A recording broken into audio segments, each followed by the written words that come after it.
Hi, and welcome to PG6 on this channel. This is going to be a video comparing two really close guns from the same company. Two really similar guns from the same company. It's the MMP versus the SD9ve. Now, a lot of you guys are going, why would you even care? Well, this gun is like 500 bucks, this gun's like 300 bucks. So is this gun worth the extra money? That's the question of this video. I think this is a near perfect handgun. Size wise, it is dead on. Capacity wise, it's dead on. It has excellent sights. They are plastic, but I mean, just playing around with these sights versus these factory MMP sights, I honestly think these are faster to shoot with because they're just white dots printed on a black plastic, whereas these are kind of sunk in, which I get why they did it, but at the same time, it's like they didn't fill it with enough paint or something. Maybe that's just my gun. I think these are harder to see than these. So, what about the MMP? I mean, is it a good gun? I would say the MMP is an excellent gun, and it competes with Glock very well. Whereas this is kind of, you know, trying to be a budget Glock, and in a lot of ways this thing is a Glock. I mean, look at how the fucking barrel works compared to how the MMP is. And this is very Glock-like too, but see the angled cuts on that versus the very square Glock-like barrel.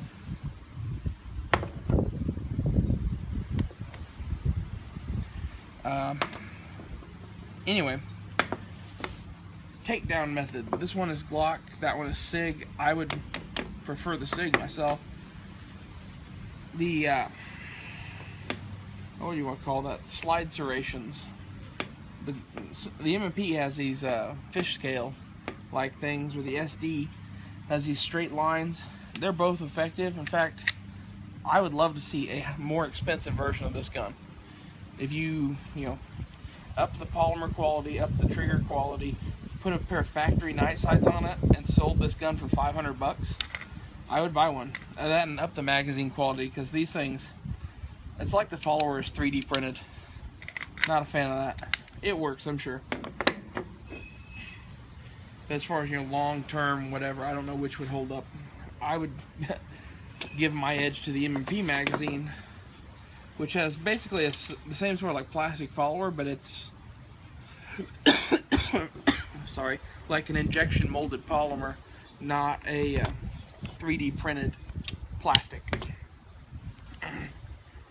So what else? Trigger wise, they're identical. Okay, the only difference between the triggers is the weight. This one is like, I'd say, probably 5-6 pounds, and this one is like 7 or 8 pounds. So it's not that huge of a difference. As far as the feel of the trigger, though, they're identical. I mean, it's the same swing arm trigger. They even look like the same part. They're probably not, though.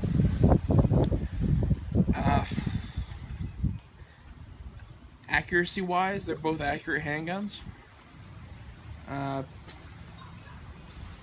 really, honestly, wouldn't pick one of these over the other except for price.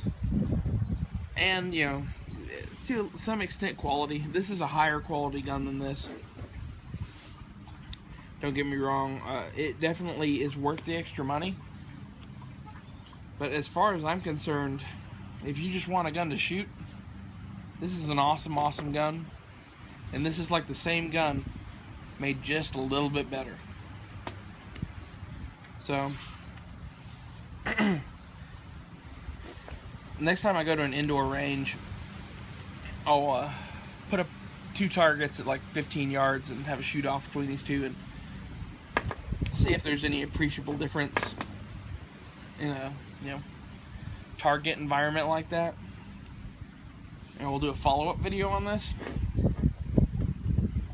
But as far as these two guns go, they're eerily similar to be so far apart in price.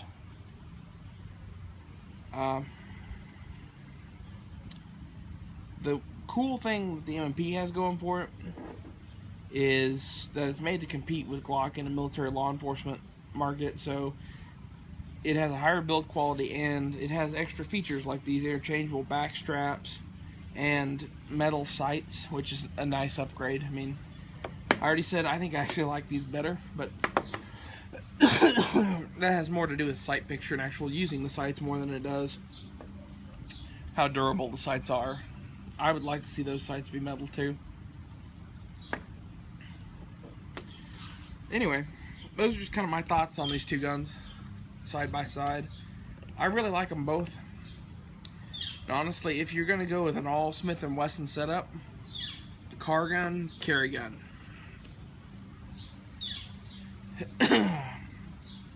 Or, you know, have one or two MPs and have like 10 of those because they're so cheap. I mean, yet again, if you're only going to own Smith & Wesson handguns, which really Smith is one of the few companies that you could really do that with. You could own nothing but Smith & Wesson products and probably have a pretty good little arsenal.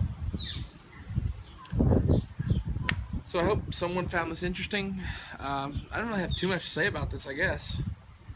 But it is an interesting side-by-side, for sure. Especially when you get to noticing that they're made to look alike now. The original Sigmas sucked ass. I would not buy one of those ever.